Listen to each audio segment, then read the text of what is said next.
కాసేపట్లో తెలంగాణ కేబినెట్ భేటీ కానుంది. ప్రధానంగా రైతు భరోసా అమలుపై చర్చ జరగనుంది.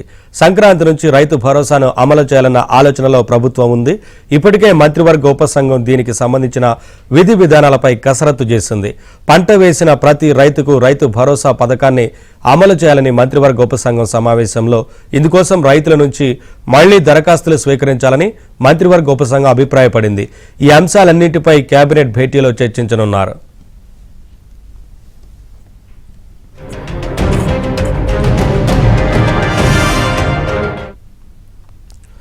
మరో ప్రధాన అంశమైన రేషన్ కార్డుల జారీపైన కేబినెట్ చర్చించనుంది. ఇప్పటికే రేషన్ కార్డుల కోసం ప్రభుత్వం దరఖాస్తులను ఆహ్వానించింది. వీటిని ఎప్పటి నుంచి జారీ చేయాలనే అంశంపై ఈ సమావేశంలో నిర్ణయం తీసుకోవచ్చని తెలుస్తోంది.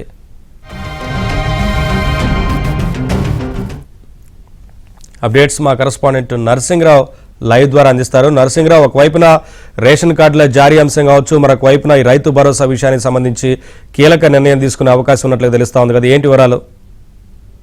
ఎస్ నవీన్, మరి కాసేపట్లో అంటే 4 గంటలకి సచివాలయంలో ఈ సమావేశం, కేబినెట్ సమావేశం ప్రారంభం కాబోతుంది. ముఖ్యమంత్రి రేవంత్ రెడ్డి అధ్యక్షతన కేబినెట్ సమావేశం అవుతుంది. ఈ సమావేశంలో పలు కీలక అంశాలపైన చర్చించి కొన్ని కీలకమైనటువంటి నిర్ణయాలు తీసుకునేటువంటి అవకాశం అయితే ఉన్నట్లుగా తెలుస్తూ ఉంది. నిజానికి తెలంగాణ సర్కారు, రేవంత్ రెడ్డి సర్కారు రైతులకు ఎప్పటి నుంచో ఎదురు చూస్తున్నటువంటి రైతు భరోసా ఇచ్చేందుకు సంసిద్ధమైపోయింది.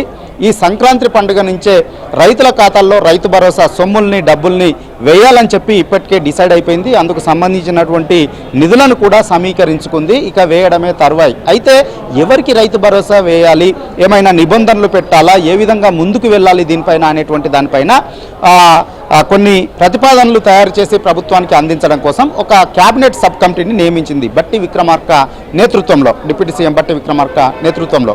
సో ఈ సబ్ కమిటీ పలుమార్లు సమావేశమై అనేక తర్జన భర్జనల అనంతరం ఫైనల్గా కొన్ని విధి విధానాలను అయితే రూపొందించింది. అందులో ప్రధానంగా రైతు సాగు చేసే ప్రతి ఎకరాకి ఈ రైతు భరోసా ఇవ్వాలని చెప్పి ప్రతిపాదనని సిద్ధం చేసింది. అంతేకాకుండా ఈ ఐటీ పేయర్స్ అని చెప్పి, ప్రభుత్వ ఉద్యోగులు అని చెప్పి, ఇంకా ఇతరత్ర ఏ రీజన్స్ లేకుండా, ఏ కండిషన్స్ పెట్టకుండా సాగు చేసే ప్రతి రైతుకు రైతు భరోసా ఇవ్వాలని చెప్పి ప్రతిపాదనల్ని రూపొందించింది. సో దాంతోపాటుగా ఇక ఎవరైతే ఇటు వెంచర్లు తయారు చేసి నాలా కన్వర్షన్ పెట్టుకున్నారో వారికి ఎవరికి కూడా ఇవ్వకూడదని చెప్పి నిర్ణయం తీసుకుంది.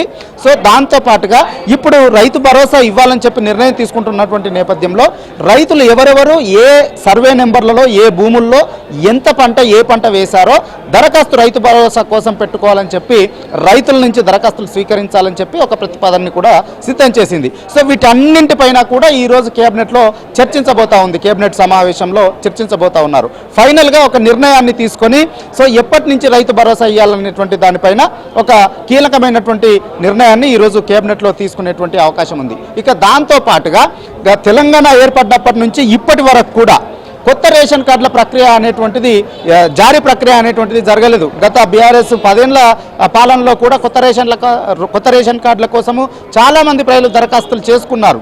వాటి కోసం ఎదురు చూశారు, కానీ ఆ సర్కార్ హయాంలో ఇవ్వలేదు. అయితే కాంగ్రెస్ అధికారంలోకి వస్తే కొత్త రేషన్ కార్డులు జారీ చేస్తామని చెప్పి హామీ ఇచ్చింది. సో ఆ దిశగా కాంగ్రెస్ ప్రభుత్వం ఏర్పడిన తర్వాత కొత్త రేషన్ కార్డుల కోసం దరఖాస్తులను కూడా స్వీకరించింది. సో ఈ దరఖాస్తులు స్వీకరించినటువంటి నేపథ్యంలో ఎప్పటి నుంచి కొత్త రేషన్ కార్డుల జారీ ప్రక్రియను చేపట్టాలి అనేటువంటిది కొంత తర్జన భర్జన పడతా ఉంది ఇప్పటి వరకు ప్రభుత్వము. అయితే దీనిపైన కూడా ఈరోజు కేబినెట్లో కీలకమైనటువంటి ఒక నిర్ణయాన్ని తీసుకునేటువంటి అవకాశం ఉంది. దాంతోపాటుగా ఇక తెల్ల రేషన్ కార్డుదారులందరికీ కూడా సన్నబియ్యం ఇవ్వాలనేటువంటి ఆలోచనతో రేవంత్ రెడ్డి సర్కార్ ఉంది. మొదటి నుంచి కూడా తాము అధికారంలోకి వచ్చిన వెంటనే తెల్ల రేషన్ కార్డు వాళ్ళందరికీ కూడా సన్నబియ్యం అందజేస్తామనేటువంటి మాటను చెబుతూ వస్తూ ఉంది. సో ఆ దిశగా ఇప్పటికే కసరత్తును కూడా పూర్తి చేసింది. ఇక త్వరలోనే ఈ సన్నబియ్యం ఇచ్చేందుకు కూడా సిద్ధమవుతా ఉంది. ఈరోజు ఈ కేబినెట్ సమావేశంలో దీనిపైన కూడా ఒక కీలకమైనటువంటి నిర్ణయం తీసుకునేటువంటి అవకాశం ఉంది. ఇక దాంతో పాటుగా ఇటు